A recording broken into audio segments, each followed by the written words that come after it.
Today, on behalf of the Lee and Betty Johnson Memorial Charity, we're going to honor a veteran. We are currently in the historic Milton Cemetery. Today we're honoring Private Dewey G. Martin. As you see, he's laid to rest here. We're at Section 3, Plot 5. So let's learn about this dedicated warrior.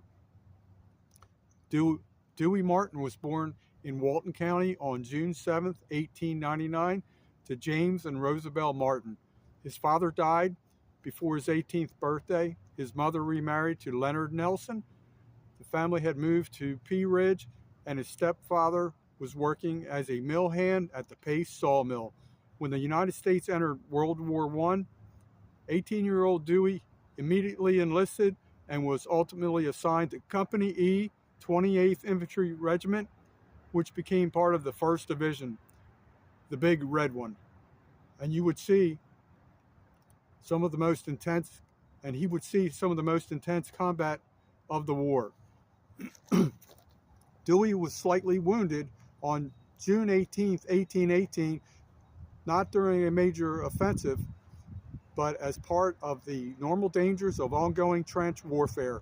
He quickly returned to his unit and was in his place as the American expeditionary forces were rushed to the front in preparation to attack critical railroad junction town of Soissons, then held by the Germans and critical to their communications behind their defensive lines.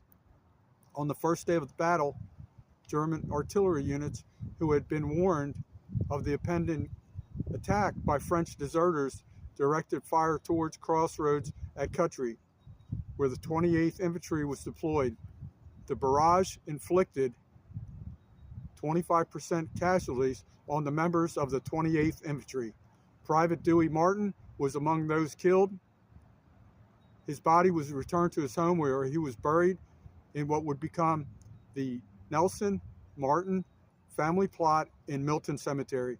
His mother, Rosabelle Nelson, brother, Charles Martin, stepfather, Leonard Nelson, are all now buried nearby. And please take special notice. I arrived here today to do this tribute for this American hero. And we want to remind everybody he's fallen but not forgotten. On top of his headstone there was a penny. That penny that was here before I arrived was on the right side. I have laid another penny on the left side to signify that we are here and he is not forgotten.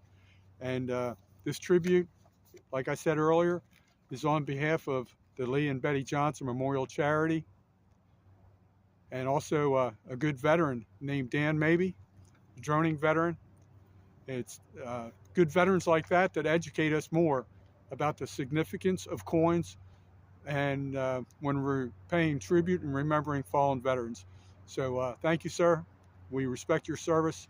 You are fallen but not forgotten.